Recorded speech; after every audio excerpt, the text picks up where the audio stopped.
Արմեզիայի YouTube-յան ալիքում ԱՄՆ գլխավոր լուրերն են, ես Հարություն Մինասյանն եմ, բարև ձեզ։ Իհարկե ամեն անգամ ցանկալի չէ կրկնել այս ամենը, բայց մեզ համար շատ կարևոր է, որ բաժանորդագրվեք ալիքին, հավանեք նյութերը եւ տարածեք հնարավոր աղբյուրներով։ Կանխավ, շնորհակալ եմ։ Միացյալ Նահանգներում դաշնային իշխանությունները հայտարարել են լայնածավալ գործողության մասին, որի շրջանակում բացահայտվել է առողջապահական համակարգում գործող բազմամիլիոնանոց սխեմա։ Արտարադատության նախարարության ներկայացուցիչները նշել են, որ Միացյալ Նահանգներում հարկատուներից տարեկան գողացվում է առնվազն $230 միլիարդ, ինչը լուրջ հարված է հասցնում պետական բյուջեին եւ հասարակության վստահությանը պետական կառույցների նկատմամբ։ Գործողության մանրամասները ներկայացրել է Կալիֆոռնիայի կենտրոնական շրջանի դատախազի առաջին օգնական Բիլի Էսայլին, որը հայտարարել է, որ իրականացվել է Operation Never Say Die գործողությունը։ Նրա խոսքով դաշնային գործակալները միաժամանակ իրականացրել են ձերբակալություններ եւ խուզարկություններ հարավային Կալիֆոռնիայի տարբեր քաղաքներում, որում Գլենդելում ձերբակալելով 8 մեղադրյալի, առաջադրելով մեղադրանքներ ընդհանուր 15 անձի նկատմամբ։ Էսայլին ընդգծել է, որ խարդախության հիմնական սխեման կապված է եղել հոսպիս ծառայությունների հետ, երբ մարդիկ, որոնք իրականում մահամերձ չէին, ներկայացվել են որպես այդպիսին պետական Medicare ծրագրից գումարներ ստանալու համար։ Նա նաև մանրամասներ է ներկայացրել կոնկրետ դեպքերի մասին, նշելով, որ որոշ մեղադրյալներ քաղաքացիներին առաջարկել են անգամ գումար իրենց անունները կեղծ բժշկական փաստաթղթերում օգտագործելու համար, ինչի արդյունքում միլիոնավոր դոլարներ են փոխանցվել կեղծ ծառայությունների դիմաց։ Դոկտոր Մերմեհետ Օզը, որը նույնպես մասնակցել է գործողությանը, հայտարարել է, որ այս խարդախությունները ոչ միայն ֆինանսական, այլև մարդկային լուրջ վնաս են հասցնում։ Նրա խոսքով նման սխեմաները վտանգում են հիվանդների կյանքը, քանի որ մարդիկ կարող են սխալ ներառվել հոսպիս համակարգում եւ զրկվել անհրաժեշտ բուժումից։ Օզը նաև նշել է, որ Կալիֆոռնիայում հոսպիս ծառայությունների աննախադեպ բարձր թիվ կա, որը կասկածելի է ու կարող է վկայել համակարգային խարդախության մասին։ ՀԴԲ Լոս Անջելեսի գրասենյակի ներկայացուցիչ Աքիլ Դեվիսը հայտարարել է, որ նման հանցագործությունները անմիջապես ազդում են բոլոր քաղաքացիների վրա, բարձրացնելով ապահովագրության ծախսերը եւ հարկերը։ Իշխանությունները նաև ընդգծել են, որ այս գործողությունը իրականացվել է փոխնախագահ Ջեյ Դի Վենսի ղեկավարած հակախարդախության հատուկ խմբի շրջանակում եւ սա միայն սկիզբն է։ Դաշնային մարմինները հայտարարել են, որ առաջիկայում սպասվում են նոր բացահայտումներ եւ բոլոր ներգրավվածները կենթարկվեն խիստ պատասխանատվության։ Արտարադատության նախարարության գնահատմամբ այս գործի հետևանքով պետությանը հասցված վնասը գերազանցում է $50 միլիոն։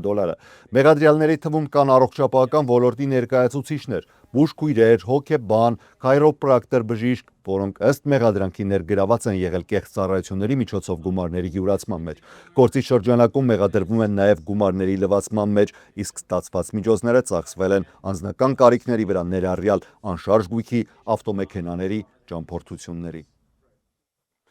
Միացյալ Նահանգներում նոր քաղաքական խմորումներ են նախագահ Դոնալդ Թրամփը այսօր պաշտոնանկի արել գլխավոր դատախազ Փեմ Բոնդին։ Ժամանակավորապես գլխավոր դատախազի պարտականությունները կկատարի փոխգլխավոր դատախազ Թոդ Բլանշը։ Միաժամանակ նշվում է, որ Բոնդին կարող են առաջարկել այլ պաշտոն վարչակազմում։ Սպիտակ տանը քննարկվում են մի քանի թեկնածուներ, սակայն առավել հավանական փոխարինող է համարվում շրջակա միջավայրի պահպանության գործակալության ղեկավար Լի Զեդլինը, որի հետ Թրամփը արդեն հանդիպել է։ Բոնդիի պաշտոնավարման ընթացքում Արտարադատության նախարարությունը նախաձեռնել է մի շարք հետաքննություններ նախագահի քաղաքական հակառակորդների դեմ հատկապես, սակայն դրանց մեծ մասը չի հանգեցրել մեղադրանքների կամ դատավարությունների։ Նախարարությունում նաև տեղի են ունեցել լայնածավալ կադրային փոփոխություններ։ Հարյուրավոր աշխատակիցներ հեռացվել են կամ ինքնակամ են լքել պաշտոնները, կապված քաղաքական ճնշումների եւ աշխատանքի պայմանների փոփոխության հետ։ Լուրջ խնդիրներ են առաջացել նաև Ջեֆրի Էփստեյնի գործի հետ կապված նյութերի հրապարակման շուրջ։ Խոստացված բացահայտումները չեն արդարացրել սպասումները, ինչն առաջացրել է դժգոհություն ինչպես քաղաքական շրջանակներում, այնպես էլ հանրության շրջանում։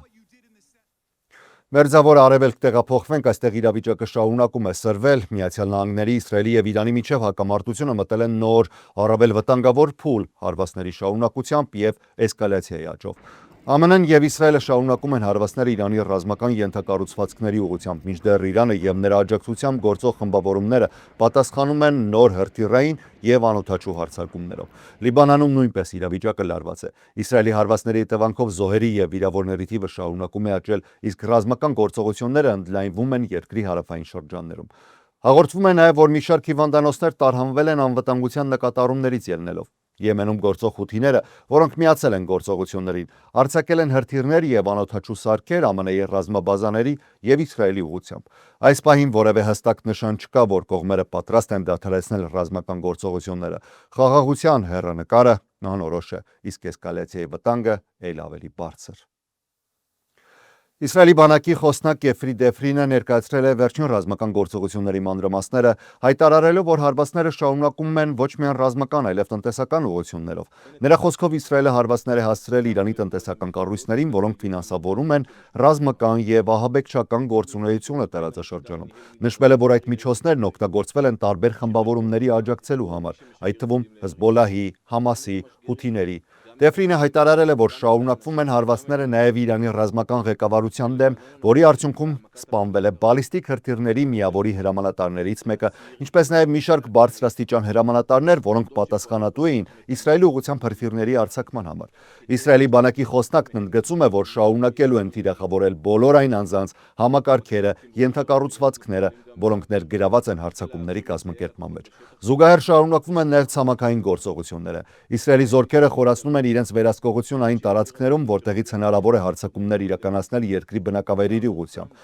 Օդային ուժերը նույնպես ակտիվորեն ներգրաված են գործողություններում, հարվածներ հասցնելով Լիբանանի տարբեր հատվածներում գտնվող թիրախներին։ Դեֆրինը շեշտել է, որ պայքարը շարունակվելու է բոլոր ուղղություններով՝ ցամաքում, օդում, ծովում, մինչև սպառնալիքը լիովին վերացվի։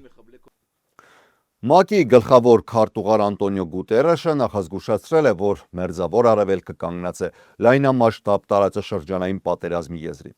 Նրա խոսքով ամեն օր շարունակվող ռազմական գործողությունները խորացնում են ճգնաժամը։ Նա ընդգծել է, որ աճում է ավերածությունների ծավալը, ինչպես նաև քաղաքացիական բնակչության եւ ենթակառուցվածքների նկատմամբ հարձակումները։ Գուտերեշը նշել է, որ հակամարտությունը դուրս է գալիս վերահսկողությունից եւ վտանգ է ներկայացնում ամբողջ աշխարհի համար, ընդգծելով, որ այն կարող է ընդգրկել ողջ Մերձավոր Արևելքը ու ունենալ գլոբալ հետևանքներ։ Նա նաև նշել է, որ պատերազմի ազդեցությունն արդեն զգացվում է տարբեր երկրներում, հատկապես վառելիքի եւ սննդամթերքի գների աճի տեսքով։ Հատուկ անդրադարձ է կատարվել Հորմուզի նեղուցին, որտեղ նավարկության սահմանափակումը ծանր հարված է հասցնում հատկապես աղքատ եւ խոցելի երկրներին։ ՄԱԿ-ի գլխավոր քարտուղարը զգուշացրել է, որ էսկալացիան միայն ավելի կխորացնի ճգնաժամը եւ կոչ է արել դադարեցնել մահվան ու ավերածությունների այս շղթան։ Նա ընդգծել է, որ դիվանագիտական ջանքերը շարունակվում են եւ պետք է ստանան անհրաժեշտ աջակցություն միջազգային իրավունքի հիման վրա։ ՄԱԿ-ի գլխավոր քարտուղարը նաև շեշտել է երկրի ինքնիշխանության եւ տարածքային ամբողջականության հարգման կարեւորությունը, ինչպես նաև քաղաքացիական բնակչության եւ կարևոր ենթակառուցվածքների պաշտպանությունը։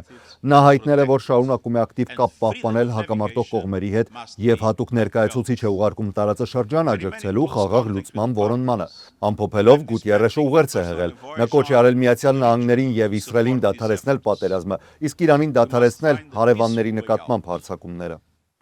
Կրկին վերադառնանք Միացյալ Նահանգներ, որտեղ շարունակվող պետական ֆինանսավորման ճգնաժամի ֆոնին նախագահ Դոնալդ Թրամփը նոր հայտարարություն է արել։ Նա պատրաստվում է հրամանագիր ստորագրել վճարելու ներքին անվտանգության նախարարության DHS-ի այն աշխատակիցներին, որոնք երկար ժամանակ աշխատում են առանց աշխատավարձի։ Այս քայլը վերաբերում է այն աշխատակիցներին, որոնք տուժել են արդեն 48 օր շարունակվող մասնակի կառավարության փակումից։ Թրամփը նշել է, որ նրանց ընտանիքները չափազանց երկար են մնացել առանց եկամուտի եւ օգնությունը ճանապարհին է։ Չնայած այս որոշմանը կոնգրեսում դեռևս չկա վերջնական համաձայնություն նախարարության ամբողջական ֆինանսավորման շուրջ։ Ներկայացուցիչների պալատը եւ սենատը շարունակում են քննարկումները, փորձելով լուծել փակուղին, սակայն առայժմ հստակ լուծում չի ընդունվել։ Թեև նախագահի հրամանագիրը կարող է ժամանակավոր թեթևացում բերել աշխատակիցներին, ընդհանուր ֆինանսավորման խնդիրը դեռևս բաց է մնում եւ քաղաքական պայքարը շարունակվում է։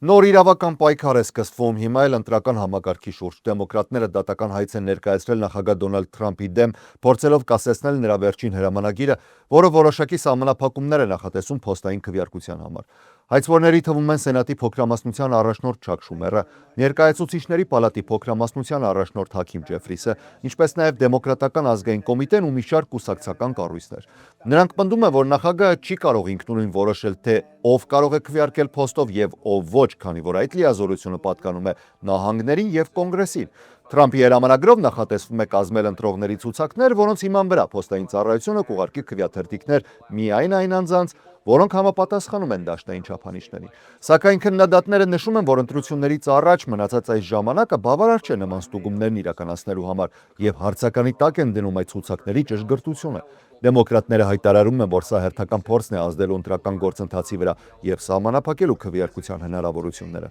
Նրանք հիշեցնում են, որ նմանատիպ նախորդ նախաձեռնություններն արդեն դատարաններում արգելափակվել են, ճանաչվելով հավանական հակասահմանադրական։ Փոստային քվեարկությունը Միացյալ Նահանգներում կիրառվում է ավելի քան 1 դար եւ լայն տարածում է ստացել հատկապես վերջին տարիներին։ Սակայն 2020 թվականի ընտրություններից հետո այն դարձել է քաղաքական լուրջ վեճի առարկա։ Թրամփը բազմիցս է հայտարարել ընտրակեղծիքների մասին, թեև տարբեր հետաքննություններ չեն հայտնաբերել լայնածավալ խախտումներ։ Սպասվում է, որ այս գործը կրկին կհասնի դաշնային դատարաններ ու կարող է դառնալ ընտրական համակարգի շուրջ կարևոր նախադեպերից մեկը Միացյալ Նահանգներում, որի վերջնական լուծումը այդուամենայնիվ կտա Գերագույն դատարանը։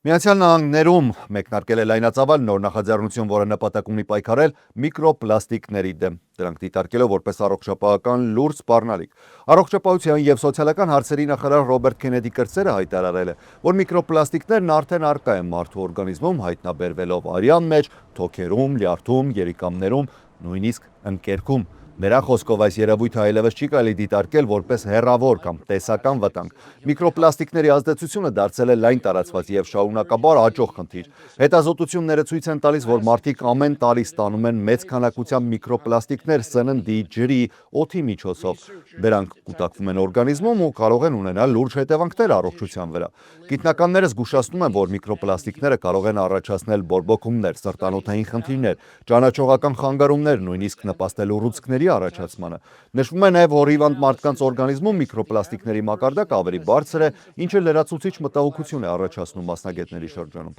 Այս իրավիճակին արձագանքելով Միացյալ Նահանգների կառավարությունը հայտարարել է նոր ազգային ծրագիր, որի նպատակն է ուսումնասիրել, չափել եւ հնարավորության դեպքում նվազեցնել միկրոպլաստիկների ազդեցությունը մարդու օրգանիզմում։ Ծրագիրը նախատեսում է մշակել նոր տեխնոլոգիաներ միկրոպլաստիկները հայտնաբերելու, դրանց շարժը օրգանիզմում հասկանալու եւ դրանցից ազատվելու անվտանգ մեթոդներ ստեղծելու համար։ Հատուկ ուշադրություն է դարձվելու ռիսկային խմբերին, երեխաներին, հղի կանանց, ինչպես նաեւ այն անձանց, որոնք աշխատում են բարձր աղտոտված միջավայրերում։ Պաշտոնյաները նշում են, որ գիտությունը դեռևս ամբողջությամբ չի հասցրել հասկանալ միկրոպլաստիկների ազդեցությունը, սակայն արդեն առկա տվյալները բավարար են անհապաղ գործողությունների համար։ Նախաձեռնության շրջանակում նախատեսվում է միավորել գիտնականների, բժիշկների, ինժեներների աշխատանքը խնդրի լուծման համար ու մշակել հստակ քաղաքական քայլեր։ Սան Ֆրանցիսկոյի ծոցի շրջանում տեղի է ունեցել երկրաշարժ, որը զգացվել է ողջ տարածաշրջանում։ Երկրաբանական ծառայության տվյալներով երկրաշարժի մագնիտուդը 4.6 բալ է եղել ու գրանցվել է գիշերը տեղական ժամանակով 1:41-ին։ Երկրաշարժի էպիկենտրոնը գտնվել է Սանտա Կրուզի լեռներում, Բոլդեր Քրիք բնակավայրի մոտ, Սան Խոսեի հարևանությամբ։ Սակայն ցնցումները զգացվել են ոչ միայն հարավային հատվածներում, այլ նաև Սան Ֆրանցիսկոյում, Ալամեդայում, Վոլնատ Քրիքում եւ նույնիսկ հյուսիսային ծոցի որոշ շրջաններում։ Զոհերի կամ վնասների մասին բարեբախտաբար տեղեկություններ չեն հաղորդվում, սակայն երկրաշարժը այնչափ ուժեղ է եղել, որպեսզի արթնացնի բազմաթիվ բնակիչների եւ հիշեցնի տարածաշրջանի սեյսմիկ ակտիվության մասին։